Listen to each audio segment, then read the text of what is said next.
Are you preparing for the MRCEM SBA exam? You're in the right place. We provide high-quality MRCEM SBA study guides designed to help you feel confident and exam-ready. We know this exam can be challenging, that's why we offer free study resources to support your preparation. In this video, we'll walk you through 25 key points you need to know. Let's get started. Acute epigastric pain radiating to the back. Amylase 1850, Connecticut, showing pancreatic necrosis. The Glasgow EMRI score uses pancreas. This patient hits at least 3 criteria. WCC 18, calcium 1.9, glucose 14. Score of 3 or more means severe. HDU or ICU admission with aggressive IV fluids, IV analgesia, and nil by mouth. The big trap. Raised ALT and bilirubin suggest gallstone pancreatitis, but ERCP is only indicated if there's concurrent cholangitis. Don't jump to necrosectomy either. That's only for infected necrosis with gas on CT. The MRCEM loves testing when ERCP is appropriate. Sudden painless monocular vision loss. Fundoscopy shows a pale retina, cherry red spot at the macula, and cattle trucking of blood in the arterioles. That's CRAO. The pale retina is ischemic edema. The cherry red spot is choroidal circulation visible through the thin fovea, usually embolic from carotid disease or AF. Irreversible retinal damage within 90 to 120 minutes. CRAO is a stroke equivalent. Manage with antiplatelets and a statin. Don't confuse with CRVO, which shows a stormy sunset fundus with widespread hemorrhages. The MRCEM tests fundoscopic pattern recognition. Sudden severe testicular pain, high riding testis, horizontal lie, absent cremasteric reflex, testicular torsion, clinical diagnosis, urgent surgical exploration within 6 hours. Salvage drops from 95% at 6 hours to under 10% after 24. Do not delay for Doppler ultrasound. Surgery involves detorsion, viability check, and bilateral orchidopexy. Epididymo orchitis is the key differential, gradual onset urinary symptoms, preserved cremasteric reflex, every hour wasted reduces salvage. Right-sided facial weakness affecting the forehead, can't raise the eyebrow or close the eye. Forehead involvement equals lower motor neuron palsy. In UMN lesions like stroke, the forehead is spared because it gets bilateral cortical innervation. No vesicles, no hearing loss. This is Bell's palsy, not Ramsay-Hunt. Treatment, prednisolone, 50 milligrams daily for 10 days within 72 hours. Without treatment, 30% get incomplete recovery. Don't forget eye care, artificial tears, ointment at night, tape closure. The MRCEM always tests LMN versus UMN distinction. Barking cough, inspiratory stridor at rest, moderate recession, SPO 293. That's moderate to severe croup. Mild croup gets oral dexamethasone alone. When there's stridor at rest or desaturation, add nebulized adrenaline. Rapid relief through mucosal vasoconstriction, but only lasts 1 to 2 hours, so observe for rebound. Oral dex 0.15 milligrams per kilogram for all severities. This is not epiglottitis. Epiglottitis has no barking cough, high fever, drooling tripod position. Check out our website for free MRCEM practice questions. Link in the description.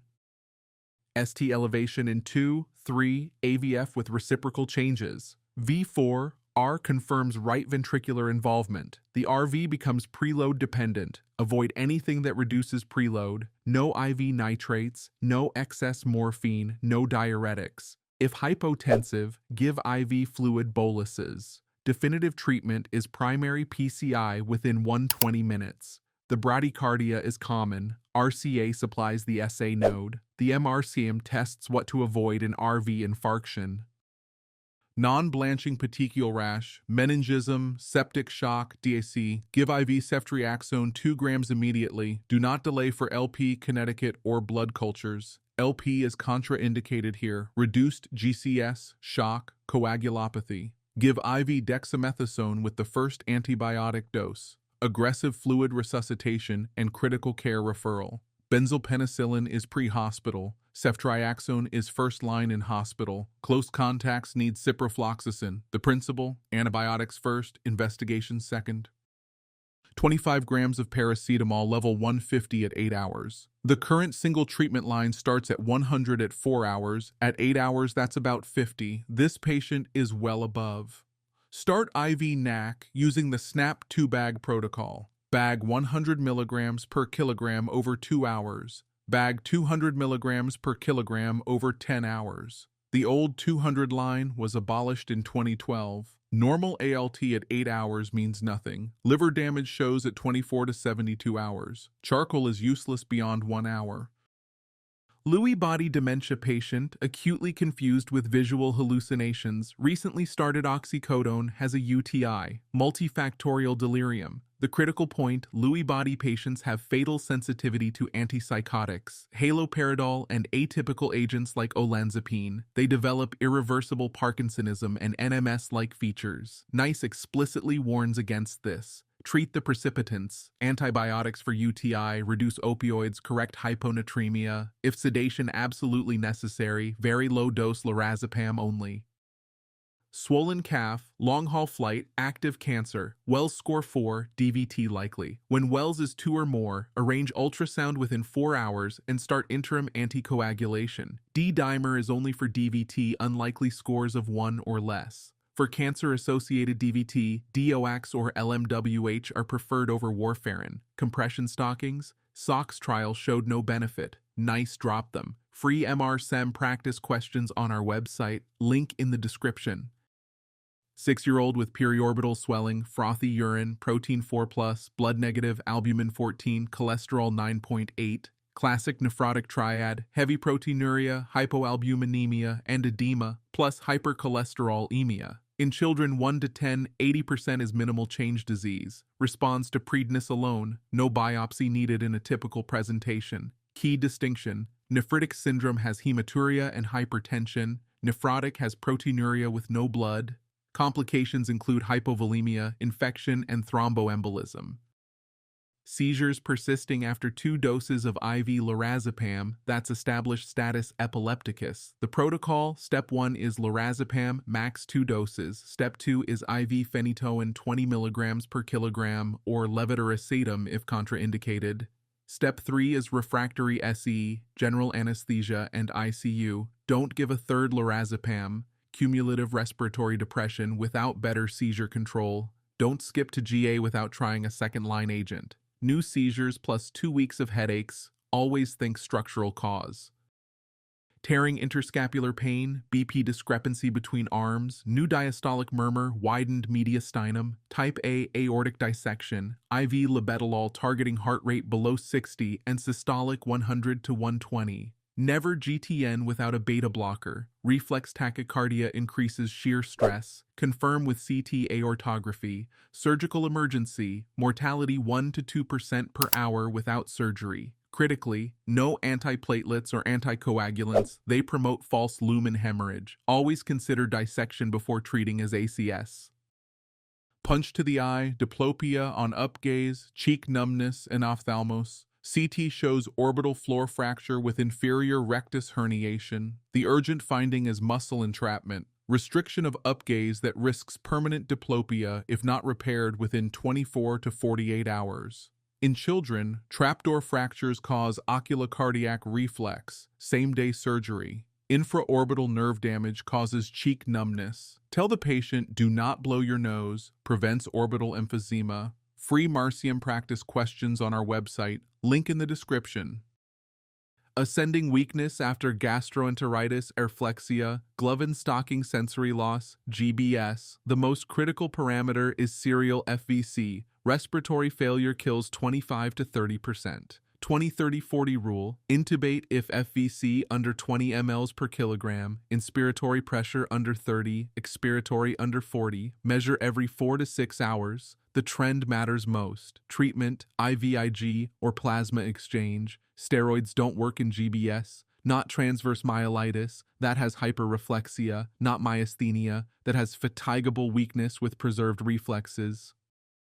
Fall on outstretched hand, snuff box tenderness, pain on thumb telescoping, but X-ray is normal. 15 to 20% of scaphoid fractures are invisible initially. Treat as fractured. thumb spica cast, then MRI or repeat X-rays at 10 to 14 days. The scaphoid has a retrograde blood supply. Proximal fractures risk AVN if not immobilized.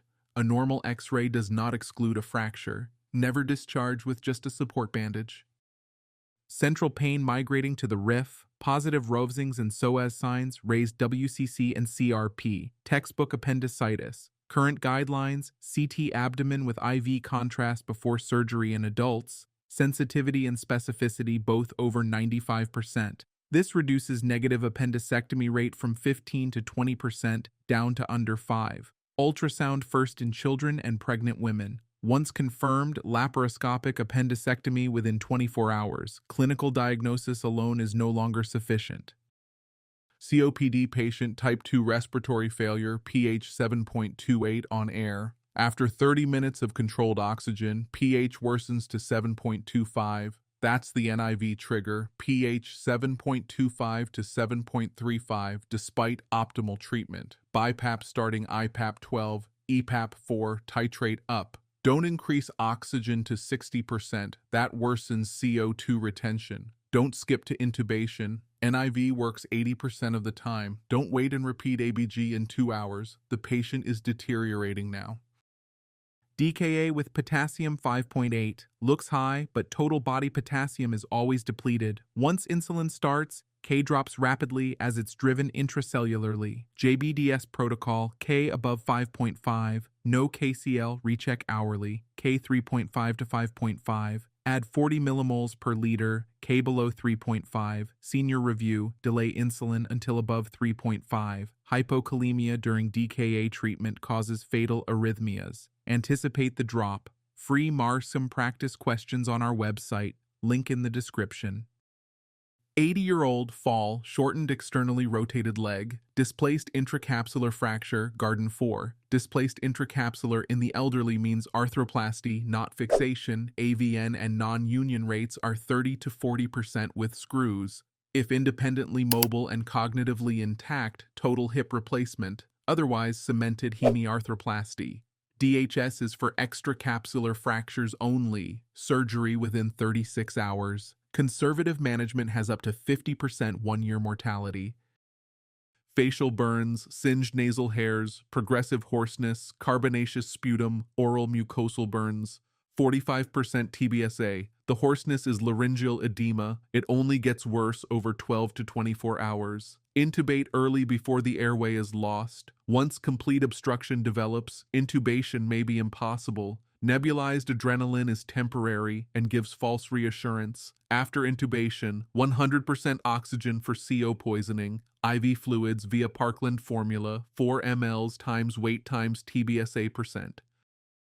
Sudden vertigo, nystagmus, ataxia, dysarthria.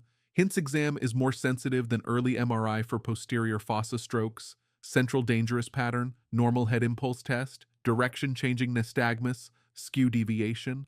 Peripheral benign pattern, abnormal head impulse, unidirectional nystagmus, no skew. This patient has all 3 central features. Urgent MRI with DWI, CT only 40% sensitive for posterior fossa. Activate the stroke pathway. This is not vestibular neuritis, BPPV, or Meniere's. Red, swollen lower leg, poorly demarcated spreading erythema, peau d'orange, febrile, that's cellulitis, first line per niece, flucloxacillin 500 mg 4 times daily, not coamoxiclav. Use the ERON classification for oral versus IV. Exclude necrotizing fasciitis, pain out of proportion, purple skin, bullae, crepitus. This patient has none. Erysipelas has sharp raised borders. Cellulitis has poorly defined edges. High-speed RTC, abdominal distension, CARES sign, positive fast. 2 liters of crystalloid in, still tachycardic and hypotensive, that's a non-responder. Activate massive transfusion and go to emergency laparotomy. Do not take an unstable patient to CT, they may arrest in the scanner. Don't give more crystalloid without blood, worsens coagulopathy. TXA within 3 hours is an adjunct, not a replacement for surgery. Damage control, PAC control bleeding, temp closure, ICU. BMI 14.5, heart rate 42, QTC 480, potassium 2.8, phosphate 0.5. The immediate danger, bradycardia plus prolonged QTC plus hypokalemia equals fatal arrhythmias. Continuous cardiac monitoring, cautious IV electrolyte correction, potassium, max 10 millimoles per hour peripherally. Do not start high-calorie refeeding. Refeeding syndrome drives electrolytes further down. Start slowly at 5 to 10 kilocalories per kilogram per day with daily monitoring and prophylactic thiamine. MRCEM criteria guide risk assessment.